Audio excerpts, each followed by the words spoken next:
messieurs, dames.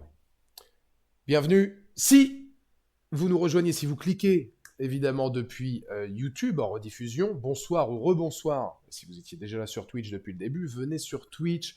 C'est vachement bien. Il y a des alertes Johnny Sins et tout. On aime ici le vrai cinéma. Si vous êtes sur YouTube, c'est pour vous. Si vous êtes sur Twitch, alors qu'il est rebonsoir. Ce live aurait pu être un live événement il y a un an ou deux, voire peut-être même plus. Je ne sais plus exactement quand est sortie la première saison des Anneaux de Pouvoir. Aujourd'hui, est-ce un événement ou est-ce que, comme Dodson dans Jurassic Park, tout le monde s'en fout? C'est la question qu'on va se poser aujourd'hui, messieurs, dames. Bonsoir à tous. On va parler des Anneaux de Pouvoir, la série Amazon sur le Seigneur des Anneaux, sur la construction donc de ces fameux Anneaux de Pouvoir. 7 pour les nains, 9 pour les hommes, 3 pour les elfes, avec Sauron évidemment dans le viseur. J'espère que vous allez bien. Série très particulière, effectivement, puisque c'était une série que tout le monde attendait, de par le budget consacré à Amazon, qui a mis énormément sur la table pour récupérer déjà la possibilité de faire cette série, mais aussi pour en faire ce qu'elle est, c'est-à-dire qu'il y avait une pression énorme, puisque ce serait que le deuxième produit cinématographique, ou en tout cas télévisé, je compte les deux dans le même panier, de l'univers Seigneur des Anneaux qu'on aurait l'occasion de voir d'une telle ampleur. Après, évidemment, la trilogie de Peter Jackson, qui est très possiblement la plus grande trilogie de l'histoire du cinéma, ou l'une des plus grandes trilogies de l'histoire du cinéma. Certains vous diront que ça peut se rivaliser avec la trilogie du dollar, avec Retour vers le futur, avec Le Parrain, avec pas mal de films qui n'ont effectivement rien à voir les uns avec les autres, mais qui ont été des trilogies classiques. Venom aussi, bien sûr. Trilogie événement, avec Tom Hardy. Et donc du coup, Slade, on a fait la même vanne en plus, Venom trilogie chef-d'œuvre. Et c'est vrai que, étonnamment, j'ai terminé la saison 2 aujourd'hui, on est le 26 janvier 2025, donc j'ai beaucoup de retard, même si la saison 2 est sortie, je crois, l'année dernière, elle date de 2024, j'ai quand même pas mal de retard, ne serait-ce que sur la première saison. C'est une série dont j'étais quand même assez étonné, finalement, de son évolution, puisque tout le monde l'attendait, tout le monde en parlait à sa sortie, ça devait faire un raz-de-marée énorme, et finalement, elle s'est un peu évaporée comme peau de chagrin, c'est-à-dire que plus les épisodes passaient, moins on en entendait parler. Et ça, je me rappelle, dès la saison 1, je trouvais que finalement, après tant de promos, de marketing, etc., devant le fait accompli, on en parlait peu. La première saison avait eu des critiques très divisées, pour ne pas dire même plutôt négatives. Et la deuxième saison semblait un petit peu redorer le blason, voilà, de ce que j'en avais entendu, avant de regarder évidemment. La saison 2, bien mieux rythmée, avec plus d'action, mais aussi plus de révélations et plus de choses pertinentes pour le spectateur vis-à-vis du lore du Seigneur des Anneaux, puisque une série n'a pas besoin d'action ou forcément que ça explose ou qu'il y ait des batailles de partout pour être intéressante. Le fait est que, si tu juges la série comme quelque chose qui prend son temps et qui a le devoir d'être pertinente pour apprendre des choses dans un lore aussi riche que le Seigneur des Anneaux, il y a certains devoirs qui s'appliquent, en termes de rythme, en termes d'écriture, en termes de réflexion sur les personnages, en termes d'intensité. Et je vous cache pas que c'est tout ce qui a manqué pour moi aux Anneaux de Pouvoir. On va en parler bien sûr ce soir en légende. Regardez-moi ça comme c'est pas la plus belle affiche qu'on puisse trouver, effectivement, dans l'univers de la télévision, mais globalement, il n'y en a pas eu 150 000 non plus.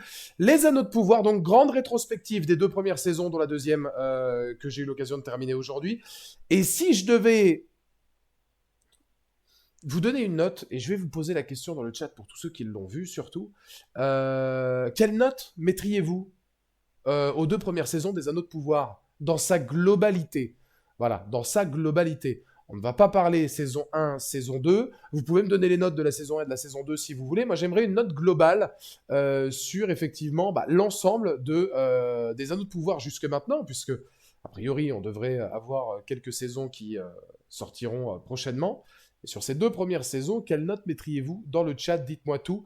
On a 7 sur 10 pour Preach, qui sera aujourd'hui le grand artisan, le grand défenseur de la série.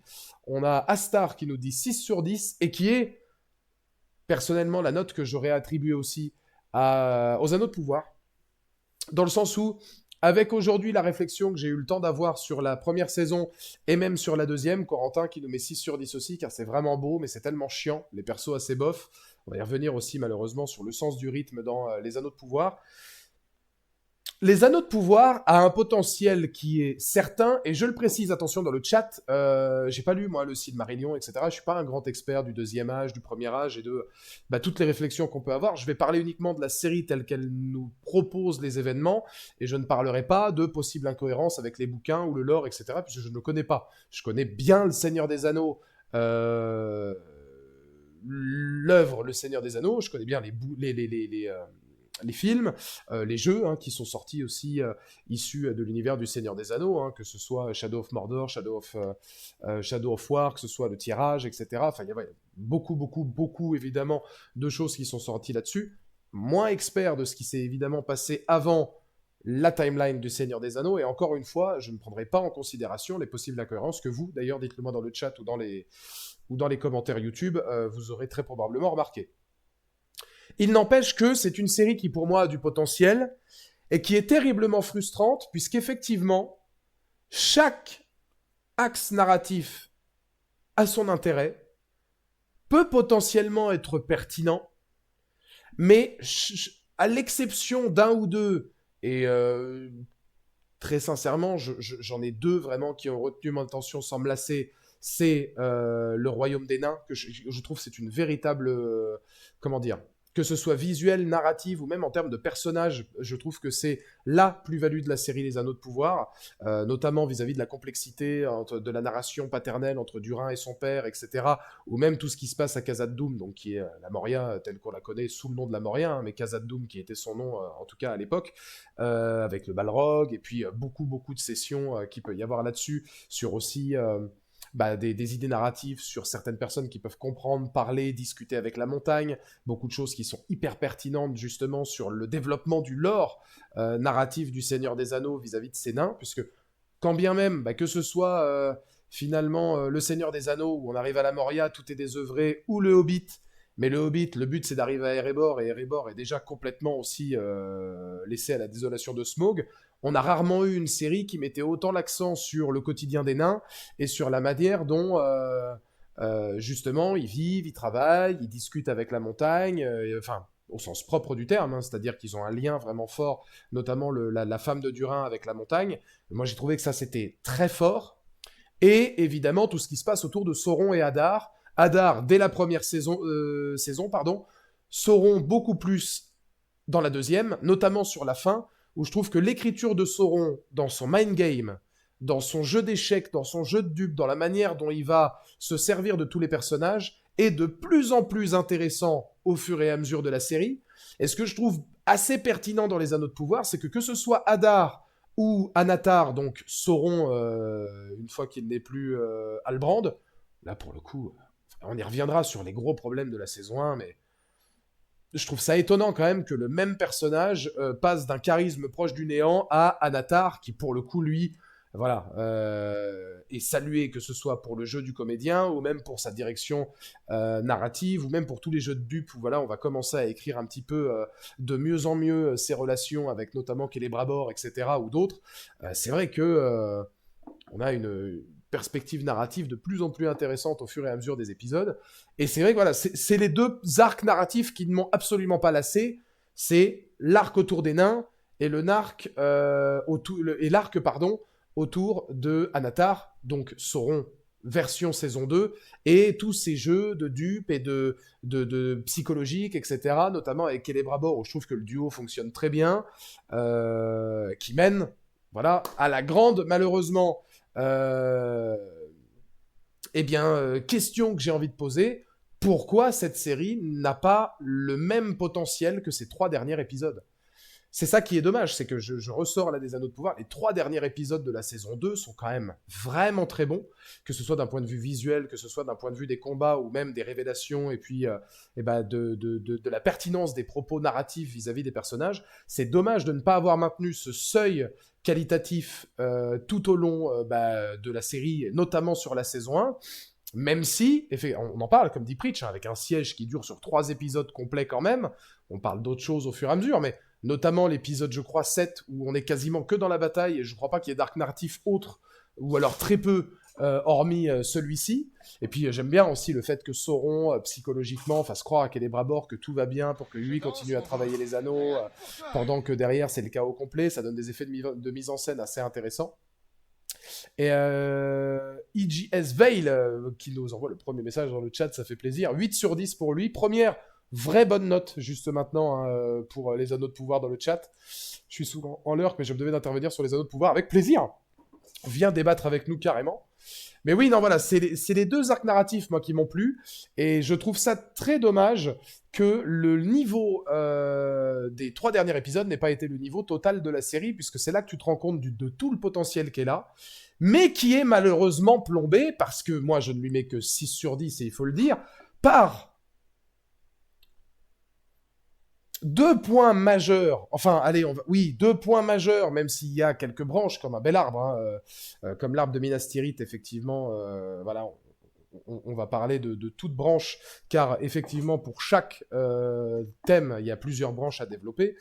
La série, pour moi, Les Anneaux de Pouvoir, est plombée par son rythme. C'est une série qui n'a, en particulier dans sa saison 1, mais même dans les premiers épisodes de la saison 2, aucune notion du rythme. C'est lent, très lent, trop lent, voire même parfois proche du somnifère. Et malheureusement, dans une série, si tu ne réussis pas à t'acclimater au niveau du rythme, et si tu sais pas naviguer et faire en sorte que ta mise en scène, ta narration aussi, c'est ça, hein, je veux dire, le rythme, c'est pas juste, on met des batailles, etc., et tant mieux. Si ta narration est lente, avec beaucoup de personnages, mais certains qui ont des arcs narratifs bien moins intéressants que d'autres, bien moins structurés, qui sont pourtant essentiels, coucou les pieds velus, pour travailler Gandalf, mais que derrière, c'est un peu le mouroir au niveau des personnages, de la mise en scène, de la narration, et tout ça qui englobe justement le problème de rythme, tu ne peux pas t'intéresser à certaines séquences. Et c'est pour moi l'un des très gros défauts des Anneaux de Pouvoir, enfin les 2 gros défauts des Anneaux de Pouvoir, c'est justement son problème de rythme. C'est une série qui manque cruellement de rythme et d'intérêt et de travail justement sur son rythme et sur sa mise en scène pour pouvoir rester pertinent du début à la fin. Les épisodes sont longs, hein, la plupart durent plus d'1 heure, parfois 1h10. Donc pareil, si tu manques déjà de rythme mais que tu fais des épisodes de 20 minutes supérieurs à la durée globale d'un épisode de série télé, c'est énorme. Et ensuite, l'acting. Enfin, et encore, vous verrez qu'il y a d'autres défauts, moi, notamment d'un point de vue visuel. On peut dire ce qu'on veut sur le visuel, comme quoi, effectivement, au niveau des décors, etc., c'est grandiose. Je trouve que dans les costumes, notamment, à l'exception des nains, c'est souvent très cheap, mais ça, on y reviendra par la suite. L'autre gros défaut, c'est effectivement la narration de certains arcs. Je pense aux pieds velus, mais je peux aussi penser à Numénor. Je pense au personnage de l'elfe qui est très présent dans la première saison, qu'on voit pratiquement plus dans la deuxième, ou d'autres personnages comme ça, ou même Halbrand, qui est pas forcément très pertinent dans la première saison. Et heureusement que derrière, ils ont retravaillé sa structure de Sauron pour devenir Anatar, parce que sinon c'était compliqué. Surtout que la première saison prend tellement son temps pour poser les bases que tu te rends enfin compte que la saison 2, avec la création des anneaux, et puis tout ce qui gravite autour de ça, c'est-à-dire la folie de Durin, et puis les jeux de dupes du personnage de Sauron, et les multiples combats qui en découlent, est beaucoup plus pertinente. Je trouve effectivement que d'un point de vue narratif, il y a beaucoup trop de personnages, beaucoup trop d'arcs parfois inintéressants, avec des personnages et des comédiens bien trop peu emblématiques pour que ça fonctionne et pour que ce soit clair et cohérent, et des enjeux parfois trop évasifs et qui sont laissés de côté beaucoup trop longs. Je pense par exemple à la saison 2 avec Isildur. La saison 2, avec Isildur notamment, c'est dommage puisque dans toute la première saison, on le travaille de façon assez pertinente, notamment vis-à-vis de son père aussi, qui est un des rares personnages finalement pour qui on a de l'intérêt, hein, Elendil du côté de Numénor. Alors, il faut savoir que pour moi, Numénor, c'est comme les pieds velus, d'un point de vue rythme et intérêt, pour moi, c'est proche du néant. C'est vraiment proche du néant, c'est-à-dire qu'on est sur le mouroir narratif, tant les personnages sont pas peu intéressants, tant les arcs qui gravitent autour d'eux sont peu intéressants, et tant, là, on se dit que pour le coup, si c'était pas là, ça reviendrait à peu près à la même chose, et c'est terrible, dans le sens où Numénor, c'est quand même un des arcs phares et un des endroits phares de la mythologie du Seigneur des Anneaux, et que Elendil et Isildur, c'est des personnages qui sont très très très très très importants, jusqu'à revenir après sur le Seigneur des Anneaux. Donc c'est dommage parce que effectivement, comme dit Preach, bah voilà, Isildur est laissé de côté totalement dans la saison 2 parce qu'on se doute ensuite. Moi, personnellement, vous allez me dire dans le chat si vous pensez pareil que moi, mais j'imagine que j'en discutais avec mon père qui est beaucoup plus fan de la série que moi pour le coup. Alors je pense que il dirait la même chose hein, sur le manque de rythme, etc., le trop plein de personnages, quelques arcs qui sont bien plus intéressants que d'autres. Mais lui, je sais qu'il a été beaucoup plus emballé par la série que moi. Et on en parlait du fait que pour moi, la série devrait se faire en 4 ou 5 saisons. Et la dernière saison devrait être la bataille qu'on voit au début du Seigneur des Anneaux. Je pense. Pour moi, si la série Les Anneaux de Pouvoir est bien manœuvrée, pour moi, la scène finale, enfin les épisodes finaux sont la bataille de Sauron avec Isildur qui reprend Narsil et puis qui annihile, si j'ose dire, temporairement Sauron. Et comme ça, on raccroche le wagon avec le Seigneur des Anneaux par la suite. Donc effectivement, il y a quand même Elendil et Isildur qui vont créer Minas Tirith, qui vont créer le Gondor, etc. Enfin, il y a plein de choses à développer. Et c'est ce que je vous dis sur le problème des Anneaux de Pouvoir, c'est-à-dire que ces personnages-là sont intéressants, Elendil, Isildur, etc. Mais soit ils sont beaucoup trop aux abonnés absents, notamment Isildur dans la saison 2, soit en termes de rythme, tout ce qui se passe notamment à Numénor qui va disparaître, etc., ce qui est pourtant un des événements clés, comme je dis, de Tolkien, et ben là, la série ne nous le rend pas intéressant du tout. Par manque d'enjeu, par manque d'ampleur des personnages, aussi, il faut le dire, parce que la plupart des personnages sont quand même très creux, plats, sans saveur, et par manque d'empathie du spectateur pour eux. Faut aussi dire les choses. Et je vais poser la question dans le chat là rapidement, et je regarde Tronçonneuse qui nous dit 5 sur 10. Il y a des fulgurances, mais plombées par des dizaines de problèmes de narration et d'incohérence de mise en scène, un jeu d'acteur assez moyen et un énorme potentiel. Ben moi, je suis entièrement d'accord. J'avais mis 6, mais je suis entièrement d'accord. C'est une série qui a du potentiel, mais qui va pas au bout de son potentiel, effectivement, par ce qu'on disait, manque de rythme, manque de profondeur des personnages, manque d'écriture, manque de savoir-faire en termes de mise en scène, et un casting qui, malheureusement, pour moi, n'est pas à la hauteur des attentes. Je vous pose la question dans le chat, quels sont les personnages, pour vous, qui vous ont marqué dans les Anneaux de Pouvoir? Eh ben, il n'y en a pas tant que ça. Personnellement, Durin et sa femme, je pense qu'ils font partie de mes personnages préférés. Hadar, parce qu'on arrive à créer, et j'y reviendrai après, des antagonistes qui sont pas du tout manichéens, même Sauron, étonnamment, donc ça je trouve que c'est plutôt pertinent. Hadar, Anatar, Celebrimbor, et j'ai à peu près fait le tour. Parce que c'est vrai que du point de vue de tous les autres protagonistes, même Galadriel, Elrond, j'aime bien la manière dont il est travaillé avec Durin, parce qu'on retravaille encore une fois cette idéologie en fait de l'amitié entre les elfes et les nains. On comprend pourquoi c'est compliqué après dans le Seigneur des Anneaux par rapport à tout ce qui se passe, etc. Et probablement ce qui se passera par la suite. Mais on retravaille encore ce côté amour-haine entre les nains et les elfes que j'aime beaucoup. Moi, je vous l'ai dit, hein, c'est ce que j'ai trouvé parmi les choses les plus pertinentes, c'est tout ce qui se passe autour des nains. Visuellement aussi, c'est quand même très costaud. Mais sinon, pour le reste, vu l'intégralité des personnages qui nous sont proposés, ça fait peu.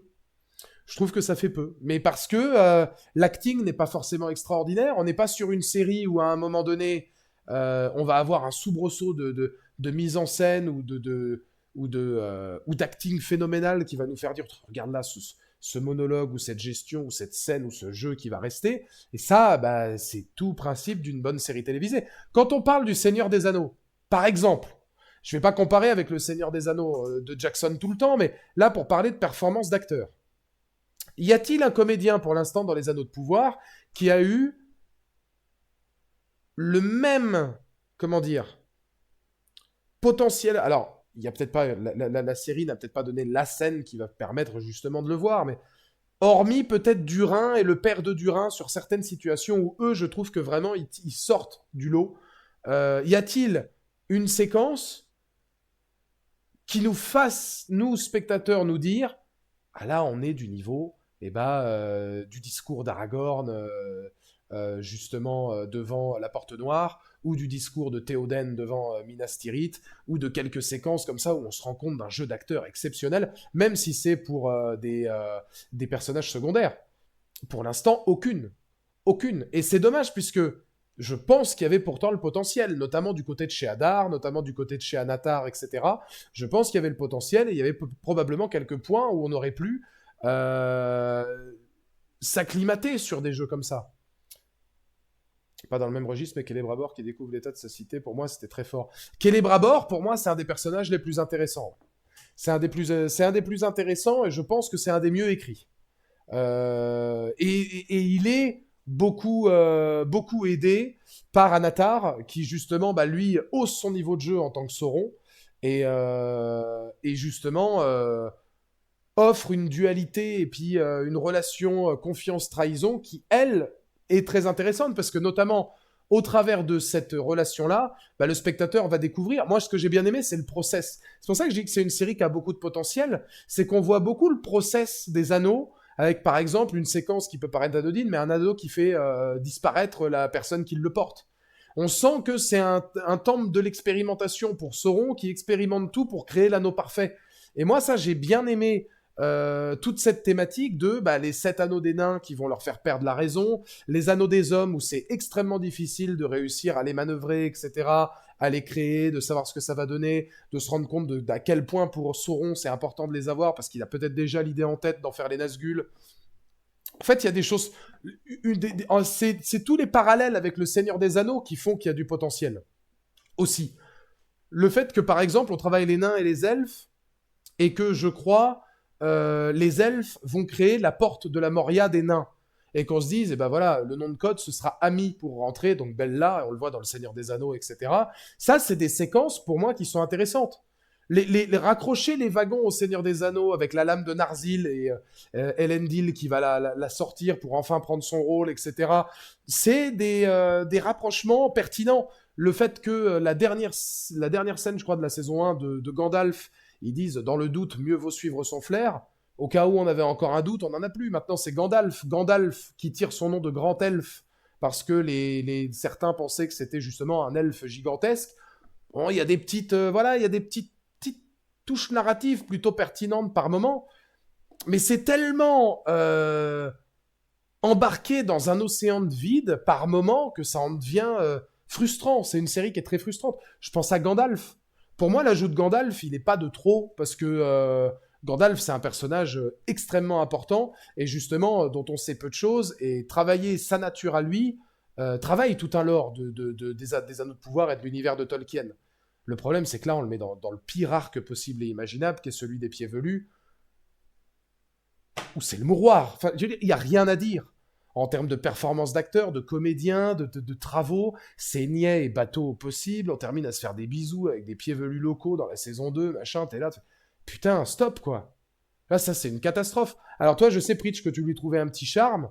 Pour moi, c'est niais, quoi. Enfin, c'est vraiment comme si on avait mis les Goonies dans les Anneaux de Pouvoir et que, à un moment donné, on se doute bien que dans la saison 2, ils savent plus quoi en faire du tout, quoi. Il n'y a pas d'arc narratif. Pour moi, c'est absent total.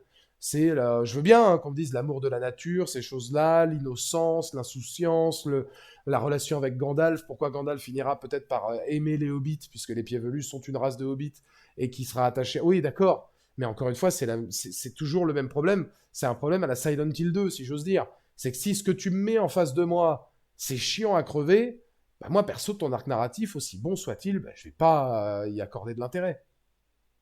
Parce que là, c'est vraiment. Dans le chat, est-ce qu'il y a des gens, à part Preach, qui ont aimé l'arc des pieds velus? Vraiment, parce que peut-être que je suis passé à côté, hein, mais j'ai des doutes quand même. Je veux dire, on va pas me retirer de l'esprit qu'entre des séquences avec Hadar ou Durin et se taper 40 minutes de pieds velus, quand même une grosse différence quand même de qualité narrative et de mise en scène.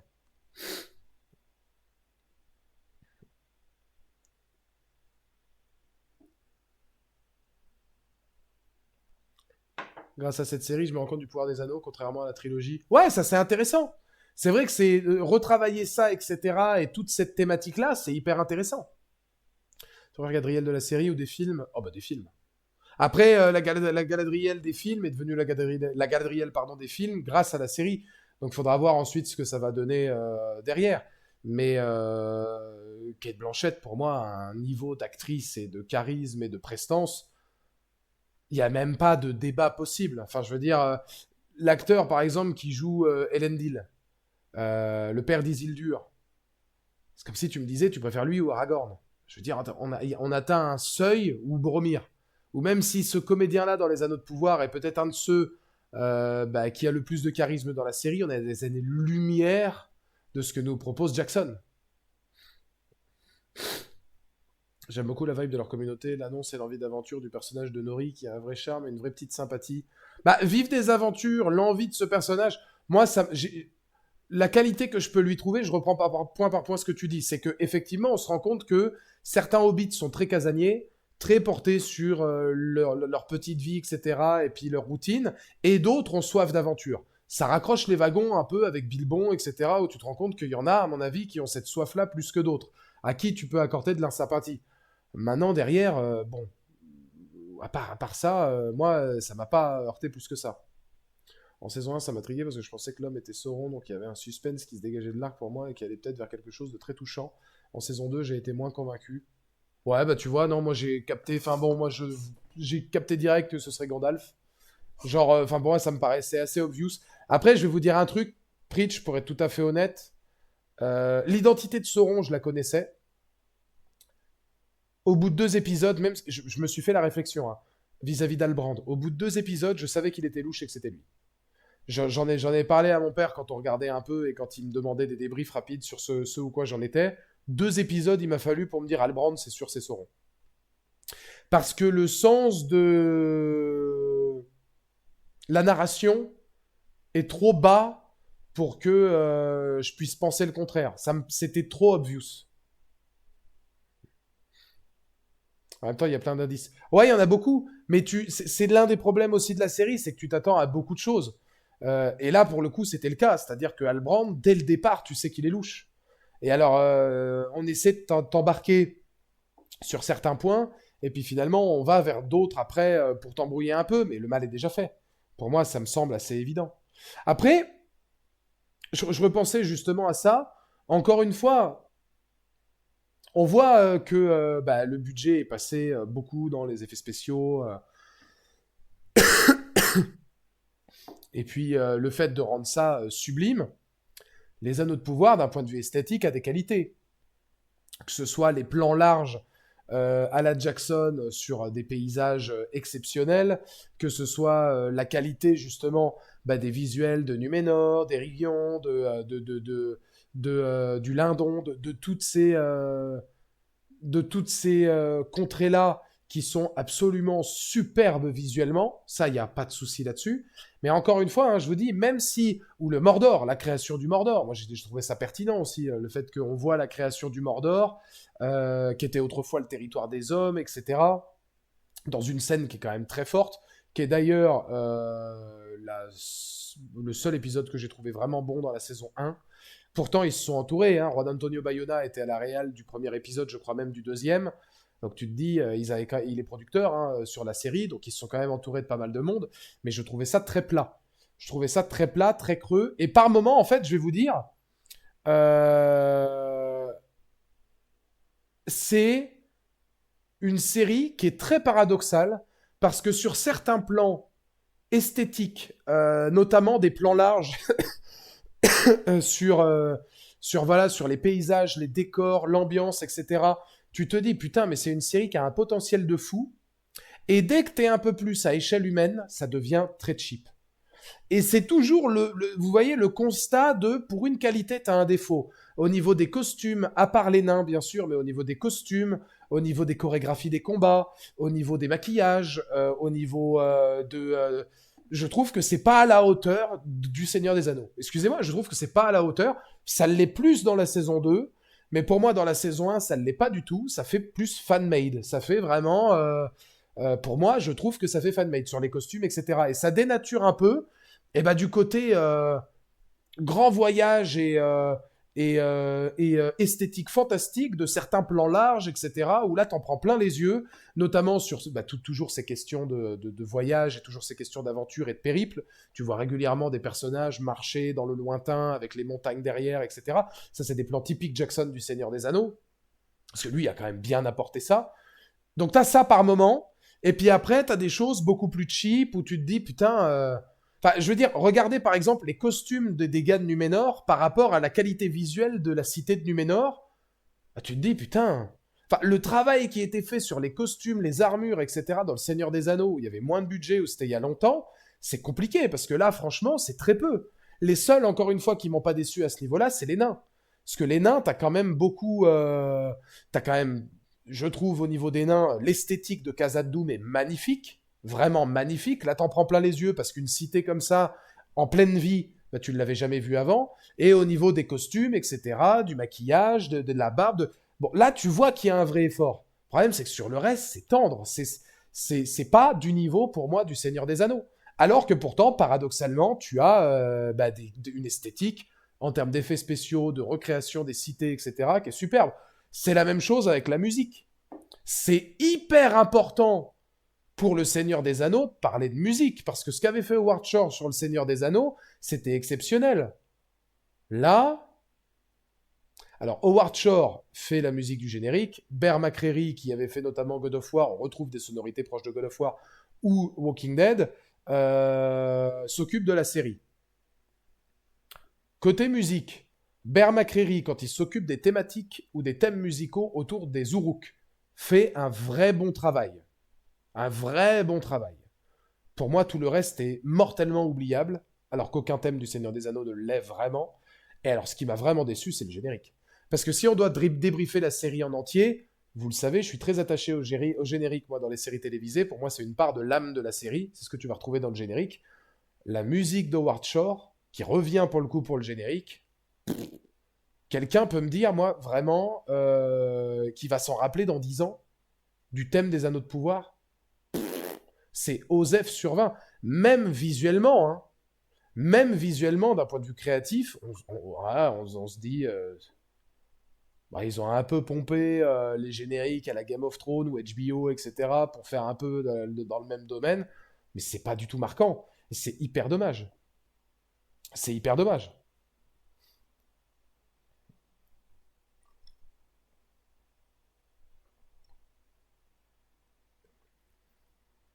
Bah, le Mordor, il n'est pas vraiment créé par un phénomène naturel, Preach, puisque c'est quand même à la suite d'une péripétie qui n'est pas naturelle euh, que le Mordor est créé.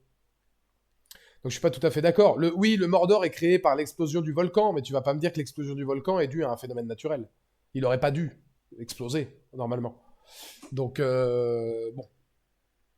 Mais oui, non, c'est hyper frustrant et c'est hyper dommage parce que c'est vraiment une série où pour quelques points positifs, tu te dis, ah putain, il y a toujours deux ou trois trucs qui me gonflent.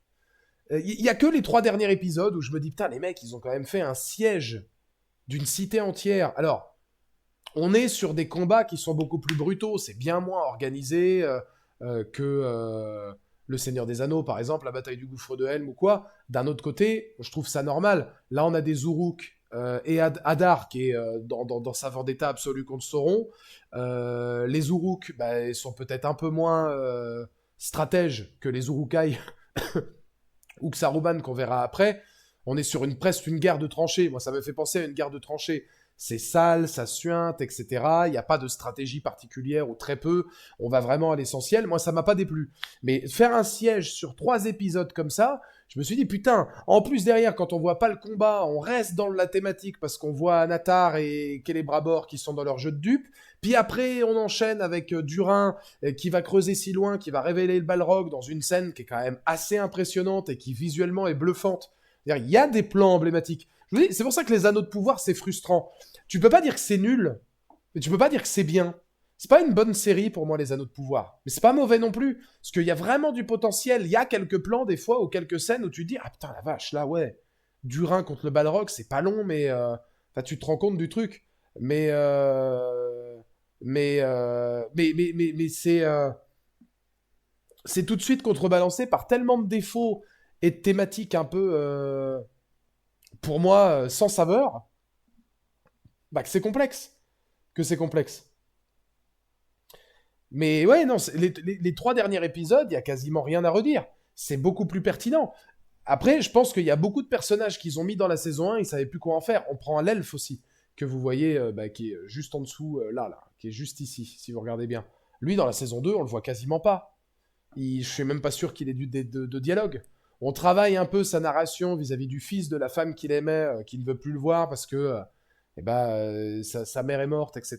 D'ailleurs, sa mère meurt dans l'anonymat total, hein, pour être tout à fait honnête. Tu te dis, bon, ah, ok, d'accord, c'est que vous ne saviez plus quoi faire du personnage. Bon, lui, il est de forêt en forêt, il vient, en fait, un peu comme un PNJ quand tu as besoin d'un coup de main. Et alors que tu sentais que dans la saison 1, parce qu'on m'a dit apparemment que les showrunners avaient changé entre deux saisons. Bah, je me demande si les showrunners de la saison 2 se sont dit, bah, lui, en fait, on n'a peut-être pas eu des bons retours dessus, on sait pas quoi en faire, du coup, bah, on va rien en faire dans la saison 2. Et t'as des personnages comme ça, hein, où tu vois l'évolution, tu te dis, mais ils sont où? Les pieds velus ont très peu d'intérêt et très peu d'importance. On les voit pratiquement pas. Non, les showrunners n'ont pas changé. Ah bah, on m'avait dit ça dans le chat. On m'avait dit qu'apparemment, entre les saisons 1 et 2, soit les showrunners, ou alors ils ont dû changer leur plan de scénario. Je sais plus. Mais enfin, on m'avait dit ça tout à l'heure. Enfin, après, ça, de toute façon, ça, c'est pas l'important, puisque dans ce cas-là, c'est encore pire. Ça veut dire que s'ils n'ont pas changé de narration, ou voilà, bah tu te dis pourquoi vous avez fait si peu de certains personnages qui, pour le coup, vous étiez hyper importants dans la saison 1. Pour moi, c'est bien. Qu'ils aient réduit le rôle des pieds velus, pour moi, c'est une bonne chose. Ce que je te dis, c'est un des gros points faibles de la série. Autant tant narrativement que dans la mise en scène ou dans l'émotion et l'impact vis-à-vis du spectateur. À en dire, après ce qui a été évincé de la saison 2, c'est un ajout de la série présent dans les bouquins. Moi, c'est les Anus de pouvoir que j'ai vu, je me suis trompé, je crois. Mais ça, je le connais, ça c'est avec Borosins, non, Monsoul. J'adore lui. J'adore cette trilogie. Je vais la regarder ce soir, je pense, après.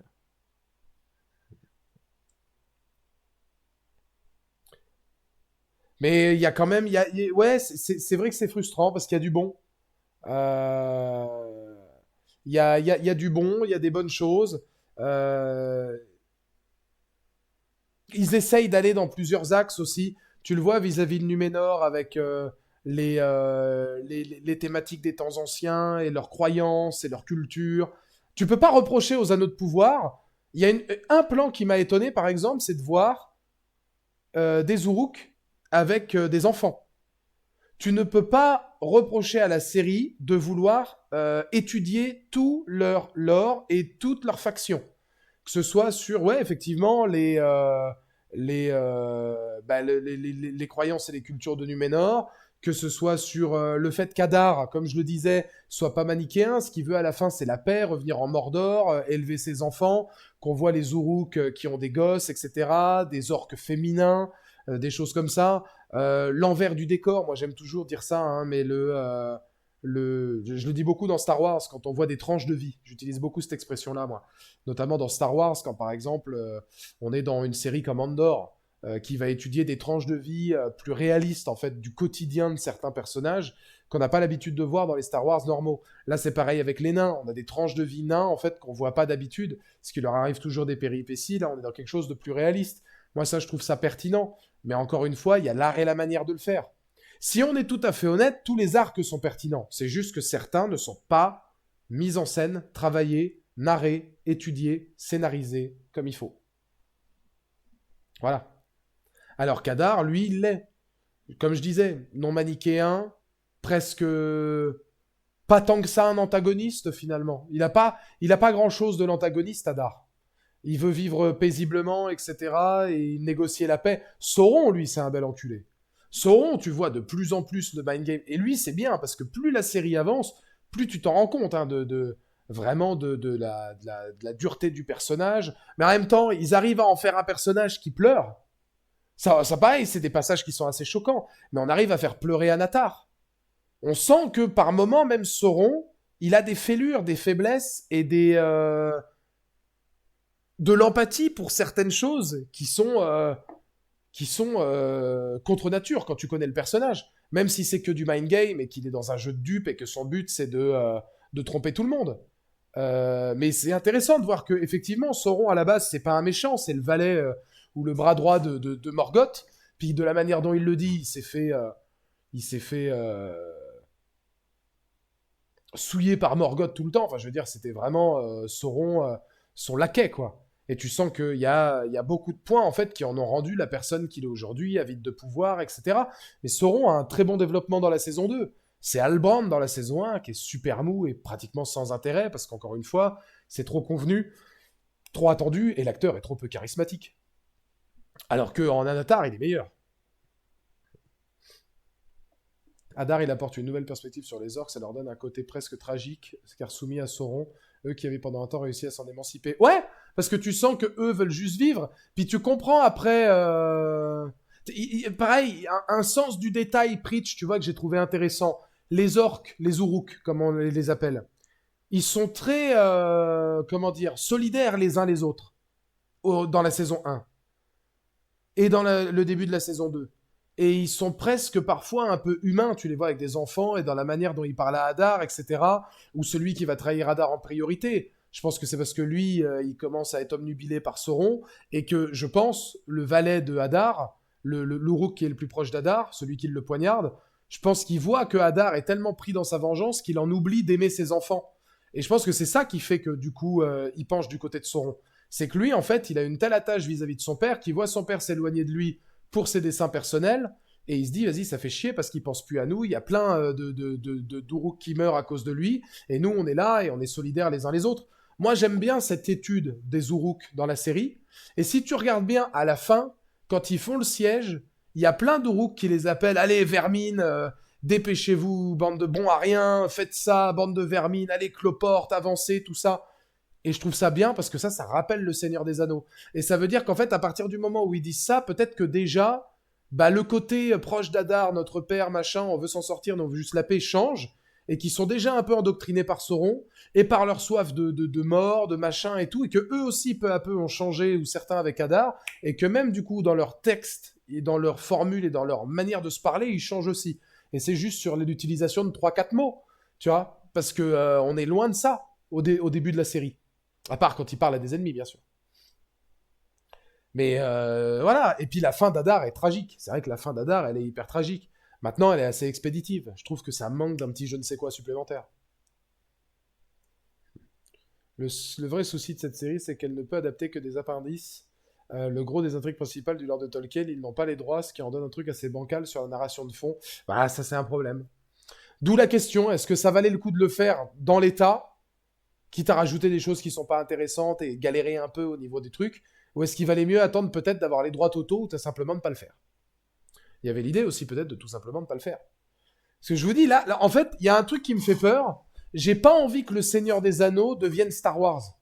C'est-à-dire que j'ai pas envie que les Anneaux de pouvoir, ce soit la série, entre guillemets, où il y a un peu de potentiel, qui va donner accès à 12 spin-offs qui, eux, seront sans intérêt, ou quelques séries où, voilà, on va s'en taper une tous les ans, avec le prochain film d'Andy Serkis qui va raconter un périple au niveau de Gollum qui, pour moi, n'a aucun intérêt. Je veux dire, narrativement, je trouve que ça ne sert strictement à rien de faire ce film-là. Quand bien même on veut ramener quelques acteurs, et quand bien même Jackson va travailler avec Serkis, etc., qu'on reverra Gollum, moi je pense que c'est pas utile. J'aimerais pas que le Seigneur des Anneaux, qui a réussi à être entre les mailles du filet tant de temps, bah, devienne un Star Wars beef, c'est-à-dire bis, pardon, on en bouffe, on en bouffe, on en bouffe jusqu'à plus soif, et on va avoir un projet chaque année, et puis finalement, bah, on va se dire, bon, bah, voilà, encore une licence qui est tombée dans le médiocre.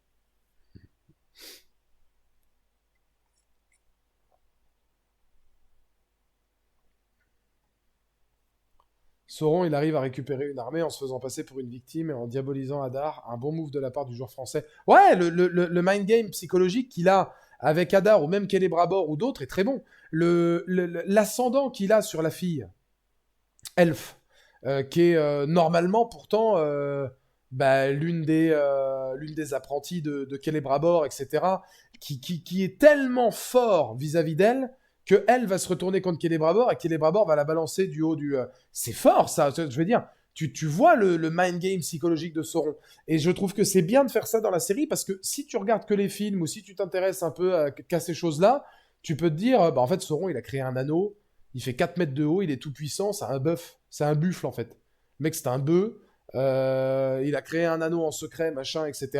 Alors le gars, il est là pour tout péter, il est là pour foutre le feu partout, c'est le manichéen par excellence, et globalement sans intérêt. Il en est pas là, tu vois, Sauron. Il en est pas là. C'est là qu'on voit qu'il est bien plus pertinent psychologiquement, tu vois. Bah, tu vois, HBO Max a essayé de racheter les droits, mais ils ont proposé de faire un remake de la trilogie Nirvana en série. Ouais, non, ça sert à rien, ça. Enfin, ça sert à rien. Oui, non. C'est le même principe que pour Harry Potter. C'est-à-dire qu'on va peut-être plus pouvoir travailler le fond du fond de certaines choses, parce qu'on aura plus de temps que sur un film. Mais alors, le film est tellement incroyable que ça n'a pas d'intérêt de le remaker. Et surtout, il est sorti il y a si peu de temps, je vois pas l'intérêt. Harry Potter, quand tu vois la qualité catastrophique des épisodes 5, 6, 7, là je me dis, bon, pourquoi pas. Alors, je le redis, hein, David Yates va te jeter à la mer. Ce que tu fais, c'est de la merde. T'as récupéré Harry Potter à partir de l'Ordre du Phénix, t'as fait que de la merde. Ça, c'est mon point de vue personnel. Harry Potter 5, 6, 7 partie 1, c'est une catastrophe. C'est une catastrophe. Donc à la limite, la série Harry Potter, dans la mesure où les livres sont de plus en plus longs et qu'à un moment donné, c'est HBO qui le fait, ça je suis pour, moi, tu vois, Pritch, en l'occurrence. La série Harry Potter, je trouve qu'elle arrive tôt parce que les films n'ont pas tant de... non, les films sont récents, donc ça m'étonne que ça arrive aussi tôt que ça. Par contre, si tu as envie de travailler tout le potentiel des livres, notamment à partir du 4, qui sont quand même bien plus volumineux que les 3 premiers, bah c'est bien de pouvoir avoir une série de 8-10 épisodes, parce que justement on aura plus de savoir-faire sur ce qu'ont été les bouquins, et on pourra plus s'adapter. Ce que pouvait pas faire un film de 2 heures, quand tu as notamment le morceau L'Ordre du Phénix, qui est énorme, qui est un livre extraordinaire, puis même le 6 et le 7. Ceux Yates sont mes favoris. Ils sont nuls à chier, ceux Yates. Ils sont catastrophiques. David Yates, c'est un mec qui sait pas réaliser. Il met un petit filtre, etc., un petit peu brumeux, voilà, en filmant un peu plus dans l'obscurité pour dire YOLO, je suis sombre. Il a aucun sens du rythme. Il aurait pu travailler sur Les Anneaux de Pouvoir, hein. Ces films sont chiants comme la pluie. C'est un directeur d'acteurs catastrophique. Je pense qu'à un moment donné, si Harry Potter, à partir de l'épisode 5, est devenu Daniel Radcliffe très mauvais devant la caméra, c'est aussi parce que David Yates n'est pas capable. Et c'est un mec qui va se cacher derrière 2 ou 3 séquences intéressantes, pas par film, mais tout compris, pour dire non, mais en fait, les gars, j'ai fait dans le sombre et tout, vous comprenez pas, machin, alors qu'il est nul. Et ce qui est drôle avec David Yates, c'est que tous les autres films qu'il a fait à côté, ils sont aussi nuls. Il a récupéré les anneaux, les animaux fantastiques, c'est aberrant de bêtises aussi. Donc c'est pas un bon réalisateur, c'est un mec qui a coulé Harry Potter. Les seuls vrais Harry Potter qu'il faut regarder, c'est les 4 premiers, merci, bonsoir. Mais je pense qu'Harry Potter, là, il y avait oui, effectivement, quand tu vois que déjà il y a 7 livres, ça fait 7 saisons, il y a un peu plus de potentiel. Et puis les films sont bons, mais je veux dire, personnellement, tu touches pas au Seigneur des Anneaux. Tu touches pas au Seigneur des Anneaux. Tu peux toucher à certains Harry Potter. Tu peux me refaire le 5, le 6, le 7, je te dirai pas de problème. Le 4, je le trouve assez sous-coté, le 3 est exceptionnel, les 1 et 2, c'est la féerie, la fantaisie, etc. L'horreur, même par moments, je les trouve très bons. Personnellement, quand je regarderai la série, faudra se lever de bonne heure pour que notamment les saisons 2 et 3, donc les livres 2 et 3, soient meilleurs que les films. Parce que La Chambre des Secrets et surtout Le Prisonnier d'Azkaban, je trouve que c'est des films très très très bons. Pour le reste, quand même matière, à mon avis, à pouvoir faire quelque chose de pertinent. Mais pour le Seigneur des Anneaux, il n'y a aucun intérêt à récupérer les droits. Enfin, à moins de... Oui, si, tu vas beaucoup, beaucoup, beaucoup plus travailler tes personnages et tout le lore, etc. Parce qu'effectivement, Jackson, il a entre 3 et 4 heures par film. Enfin, 3 heures version courte, 4 heures version longue.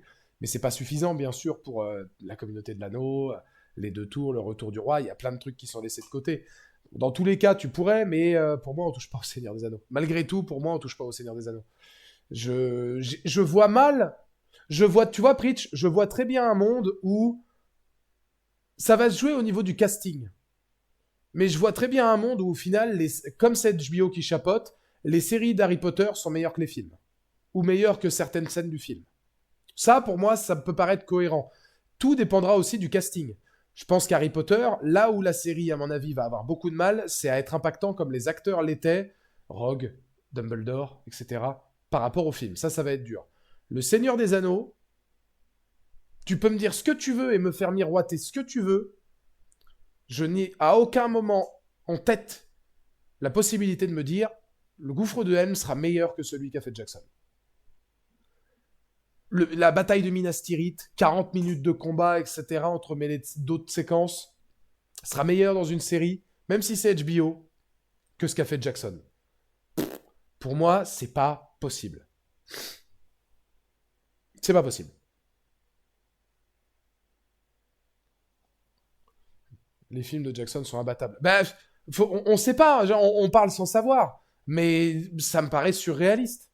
C'est aussi pour ça que les Anneaux de Pouvoir, je vais pas lui mettre en dessous de la moyenne. C'est-à-dire que les Anneaux de Pouvoir avaient une pression énorme. quand même, t'arrives après Jackson. T'arrives après Peter Jackson, et puis tu te dis, putain, comment je fais pour... Parce que même si tu dois pas comparer, c'est pas le même âge, pas les mêmes personnages, enfin t'en retrouves quelques-uns, c'est pas le même procédé, l'envie est différente, etc. Même si tu veux pas comparer, tu peux pas t'en empêcher dans le sens où le Seigneur des Anneaux existe et qui nous a livré un truc extraordinaire. Puis là, tu vois qu'il y a plus de budget, des choses comme ça, donc bon. Après, Jackson a aussi pondu le Hobbit. Il est par exemple défaut malgré ses qualités. Oui, mais le Hobbit, c'est différent. Le Hobbit, il devait le faire avec Guillermo del Toro, et je crois que del Toro, il est parti du projet. Bon, je crois pas que Jackson lui-même soit hyper heureux de ce qu'il a fait sur le Hobbit, hein, de ce que j'avais pu en lire. Dites-moi dans le chat si vous avez plus d'informations là-dessus. Mais je crois que Jackson, sur le Hobbit, il a eu pas mal de galères et il n'était pas forcément ultra confiant sur des choses qu'il faisait sur les films. Après, le Hobbit, je les ai revus. Le premier était plutôt pas mal, même si peut-être un peu trop enfantin à mon goût. Le deuxième est bon. La Désolation de Smaug, franchement, c'est un bon film. C'est pas du niveau du Seigneur des Anneaux, mais c'est quand même un bon. Le troisième, pour moi, c'est une catastrophe. Mais là où Jackson, pour moi, il s'est planté dans le Hobbit, c'est que le livre est trop court pour faire 3 films aussi longs que ce qu'il a proposé. Donc il a dû rajouter des trucs. Rajouter Legolas, rajouter des romances entre elfes et nains, euh, tout miser sur les effets spéciaux et plus sur les animatronics, ça, ou les costumes, etc., ça fait tâche dans le décor. La bataille des 5 armées, c'est une bataille de jeu PS4. Visuellement parlant, c'est une catastrophe. Parce qu'il a perdu l'âme de ce qu'était l'œuvre originale, qui étaient les maquillages, les costumes. Il y avait beaucoup d'effets spéciaux aussi, des fonds verts, j'imagine, tout ça. Mais tu retrouves plus cette magie, tu retrouves plus cette féerie. Alors il y a des points positifs aussi dans le Hobbit. Il y a Bilbo, Smaug, Thorin et Kutchen. Je trouve que c'est un nain assez charismatique. Le travail autour des Rébors est pertinent. Mais bon, là c'est il y a eu beaucoup, beaucoup, beaucoup de soucis de production. Donc le Hobbit, à la limite, c'est pas qu'on peut ne pas lui en vouloir, mais il a des circonstances atténuantes en termes de prod. Ce qu'ils ont vécu sur le tournage, en off, c'était catastrophique, etc. Donc bon, ça a été un bordel de production, oui, mais sur le tournage, malgré tout, il a fait de son mieux. Ah oui, bien sûr. Oui, oui, non, mais il les désavoue pas, etc. Et je pense que s'il avait des choses à dire sur le Hobbit, ce que je veux dire, c'est que effectivement, tout s'est pas passé comme il voulait. Il a peut-être des axes de regret ou des choses qu'il aurait pu modifier ou améliorer. Maintenant, la trilogie du Hobbit, c'est pas une mauvaise trilogie. Moi, je trouve pas que ce soit une mauvaise trilogie. Je pense que le premier est plutôt pas mal, même si un peu long. Le deuxième, je l'ai bien revalorisé, c'est largement le meilleur des trois. Et le troisième, là, malheureusement, c'est pas bon. Il s'est fait virer du projet pour divergence créative et Jackson est revenu pour en faire 3, qui devait s'en charger pour 2 films. Ouais, bah voilà, donc à partir de ce moment-là, t'es pas sur les bonnes. T'es pas sur les bons rails de base. Alors que les anneaux de pouvoir, bon, bah là, eux, quelle est leur excuse? C'est vrai qu'ils ont une pression énorme et que tu passes après Jackson et que tu te dis, ah putain, on va retrouver l'univers, c'est génial. Mais quand t'as autant de millions de dollars déposés sur la table, quelle est leur excuse? T'as que 8 épisodes en plus, alors techniquement, tu dois pas avoir la sensation d'en regarder 25, tellement il n'y a pas de rythme. T'es pas obligé de faire plusieurs arcs comme ça, si à un moment donné tu sens que tes personnages ça fonctionne pas. Je préfère une série où il y a 3 arcs narratifs différents seulement, plutôt que 8 ou 9, dont 3 ou 4 qui vont être abscons et qui seront pas étudiés.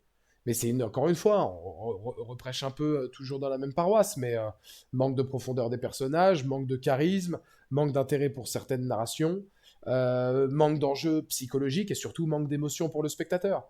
C'est une série qui manque énormément d'émotions et tu sens que c'est dur pour nous spectateurs d'avoir une attache pour certains personnages. The Hobbit, c'est comme la prélogie Star Wars, des grands hauts et des grands bas. À ceci près que, contrairement à la prélogie Star Wars, le Hobbit n'a pas le meilleur film de toute l'histoire de la saga dans sa trilogie. Aucun Star Wars, aucun, même l'Empire contre-attaque ne touche du doigt la revanche des Sith. Aucun. Aucune série, aucun spin-off, aucun film de base ne touche la revanche des Sith. Aucun. Ça, c'est mon point de vue personnel. Après, t'as l'Empire contre-attaque. Après, t'as Rogue One. Après, t'en as d'autres. Mais sinon, dans l'idée, oui. Oui, il y a des grands hauts et des grands bas. Seulement, je suis un gros défenseur, moi, de la prélogie de Star Wars. Je pense que la prélogie Star Wars est assez sous-cotée. Parce que, déjà, lui, en l'occurrence, n'a pas de manque de rythme. Certains trouvent, par exemple, que le 2 est assez lent. Moi, le 2, je le trouve très intéressant. Et contrairement au Hobbit, qui peut se suffire à lui-même, c'est-à-dire le Hobbit, c'est une histoire à part entière. Techniquement, tu peux en parler sans parler du Seigneur des Anneaux. Tu raccroches un peu les wagons avec Gollum, etc., machin, mais tu peux faire autrement. La prélogie Star Wars avait beaucoup comment dire, de pression parce que elle devait expliquer tout pour arriver à l'épisode 4. Donc l'avènement de l'Empire, la guerre des clones, Dark Vador, Palpatine, tout ça. Et tu te rends compte en fait de tout ce qu'ils ont fait, l'axe politique qu'ils ont travaillé, la déchéance d'Anakin, son apprentissage avec Obi-Wan, l'amour qu'il a pour Padmé, etc. Le nombre d'arcs qu'il y avait, etc. là-dedans. Moi, je trouve que la prélogie s'en est vraiment bien sortie. Même vis-à-vis des clones, Jango Fett, tout ce que ça a proposé après avec Clone Wars, la mort de la mère d'Anakin, etc. sur Tatooine, raccrocher les wagons aussi à ce niveau-là. Enfin, la prélogie a réussi. C'est-à-dire que les gens considèrent ça comme des films et vont te dire, ah, la prélogie, bon, ouais, l'épisode 1, c'est surtout Dark Maul, le 2, il est nul, il se passe rien, puis c'est pas beau, machin. Mais tout ce qu'il y a autour, dans tous les arcs narratifs que ça propose, et les enjeux psychologiques et très durs et très sombres que ça octroie, moi je trouve que la prélogie s'en est très très bien sortie. Elle s'en est très bien sortie. Elle a réussi à faire, dans un contexte beaucoup plus difficile, ce que la postlogie n'a jamais réussi à faire, c'est-à-dire avoir une âme. La postlogie, elle n'a pas d'âme. La postlogie, elle reprend ce qu'a fait les épisodes 4, 5, 6. Bon, elle change 2, 3 trucs. Voilà. Puis c'est 3 fois rien. Et il y en a un qui a essayé de faire différent. On lui a dit que c'était nul. Du coup, il s'est barré. Colin Trevorrow devait reprendre le projet après l'épisode 8. Bah lui, il avait des idées créatives, ça s'est mal passé, il est parti. Et puis on a rappelé J.J. Abrams, il a fait un épisode 6 bis. En ramenant Palpatine d'outre-tombe avec des vaisseaux gigantesques perdus, on sait pas trop où, avec des équipages, des commandants, des trucs, on sait même pas d'où ça vient. C'est une catastrophe. Ça n'a pas d'âme. Ça n'a pas d'âme. Et je trouve que les Anneaux de pouvoir manquent d'âme. Le Seigneur des Anneaux, la trilogie a une âme pure. Est-ce que pour vous, je pose la question dans le chat, est-ce que pour vous, les Anneaux de pouvoir a une âme à part entière? J'ai du mal, moi, pour l'instant, à me dire les Anneaux de pouvoir, ça a une âme. C'est les Anneaux de pouvoir en mode, on va s'en souvenir comme les Anneaux de pouvoir, qui a une âme, qui a son truc à lui. Je regarde les Anneaux de pouvoir, alors ça va peut-être être un petit peu violent, mais je regarde les Anneaux de pouvoir, je me dis, cette série-là, tu l'appelles The Witcher, c'est pareil. Avec plus d'effets spéciaux, plus de budget. Mais c'est l'équivalent d'un The Witcher. The Witcher, la série télé, je trouve pas qu'elle ait une âme particulière non plus. Hein. Les jeux vidéo, oui, la série, je l'ai vue, j'ai vu les 2 premières saisons, en tout cas, sitôt vu, sitôt oublié. Pour moi, il n'y a pas un mood en particulier, il n'y a pas un truc où tu te dis, putain, ça va, voilà. Il n'y a pas l'âme du Seigneur des Anneaux, mais elle n'a pas son âme en elle-même, qui fait qu'à un moment donné, on va se dire, ah ouais, quand même.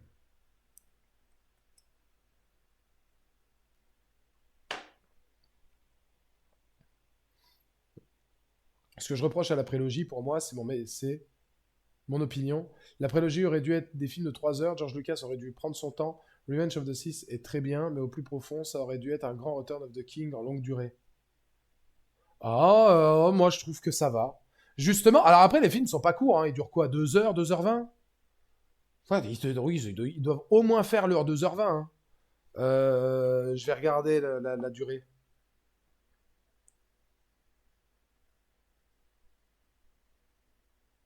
Ouais, c'est 2h20. Hein. Je pense que la moyenne doit être de 2h20. Hein. Après, tu aurais rajouté d'autres choses. Non, moi je trouve que c'est bon au niveau de la durée.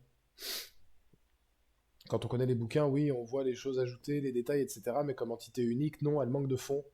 Ouais, moi je suis assez d'accord, mais ça fonctionne malgré tout. Bah après, oui, il y a des choses qui fonctionnent. Il y a des choses qui fonctionnent. Mais pour moi, c'est pour une qualité, t'as un défaut et demi. Quand même un peu plus de défauts que de qualité, mais allez, on va dire pour une qualité, t'as un défaut. Même les plans, on parlait de la beauté des plans, etc. Il y a quelques plans qui sont visuellement somptueux, c'est clair. T'as des plans, là, si on parle technique pure, qui manquent cruellement de post-prod sur les anneaux de pouvoir, qui sont très ternes. Ça manque de photographie, ça manque d'une vraie pellicule, d'un vrai quelque chose en plus. Je veux dire, enfin pas de pellicule, mais ça manque d'une vraie photo et ça manque d'un vrai travail esthétique, notamment sur les séquences de bataille. C'est très terne quand même. Alors qu'ils auraient pu retravailler ça pour le faire de façon plus forte. T'as pensé quoi de la série Dune? J'ai pas vu encore. En fait, Dune, je vais être honnête avec vous, Dune, j'ai peur de me faire chier aussi. Faut que je regarde un Dune, mais en fait, Dune, j'ai peur de regarder la série et de trouver le temps super long aussi. Donc il faudra que je vois parce que je suis moins attaché à l'univers de Dune. Moi, Dune, c'est surtout pour le travail de Denis Villeneuve que je regarde parce que les films sont fantastiques. Mais est-ce que l'univers m'intéresse suffisamment pour que je regarde Dune? Là, la prochaine série que je vais regarder, c'est Yaya qui me l'avait conseillé. C'est une série sur le western un peu sanglant. C'est américain, je sais plus trop quoi. Mais ça, il faut que je regarde. Mon père m'a dit que c'était excellent aussi. La série Dune, je recommande pas. Justement, j'ai vu 2 épisodes, on s'endort. Ah, de Dune? American Primevole, voilà, c'est ça, ouais. Ça, c'est ce que je vais regarder dans la semaine. Perso, j'ai arrêté au milieu de la saison. Primevole, tu vas en faire un stream, c'est splendide. Ouais, je pense. Mais tout le monde me le dit, hein. Mon père m'a dit c'est incroyable et tout.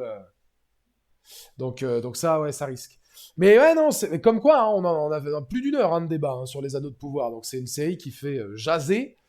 Mais c'est bien de confronter les idées parce que regardez Preach par exemple, qui a vraiment bien aimé les anneaux de pouvoir. Au final, on est quasiment d'accord sur tout. Parce que bon, je dis beaucoup de choses de bien, mais les points négatifs, il les reconnaît aussi. Sauf que moi, les points négatifs, ils m'ont plus emmerdé que, à mon avis, lui, peut-être c'est passé un peu plus, comme une lettre à la poste. D'une prophétie, je te préviens, tu te feras chier, mais ça se rattrapera dans les 2 derniers épisodes. Faudrait que je regarde, ouais, Sévrance, il faut que je regarde aussi. Enfin, il y a pas mal de trucs que je vais rattraper de façon cette année. Mais bon, ce sera pour plus tard. Messieurs, dames, je vais vous faire des bisous. C'est l'heure de s'arrêter pour ce soir. Rendez-vous demain. Écoutez, le planning, je sais pas trop quoi vous dire. Ça va dépendre du Live and Earth. Sachez juste que la semaine prochaine, on aura un live spécial, l'équipe de janvier. On revient sur toute l'actualité du mois de janvier. Les Oscars, les trucs, les machins. Il y aura un live radio libre. Vous pourrez venir discuter un peu de tout et de rien avec moi, etc. Ça pourrait être top en mode radio libre. On aura un live Letterbox. Peut-être un live grand débriefing de la bande-annonce d'Alien Earth. Ça, c'est possible aussi. Et puis on verra pour 1 ou 2 autres streams de façon saillante. Ceux qui sont sur YouTube, n'hésitez pas justement à venir sur Twitch. Si vous êtes sur YouTube, dites-moi ce que vous avez pensé des anneaux de pouvoir juste en bas. Je vous fais des bisous et je vous dis à la prochaine.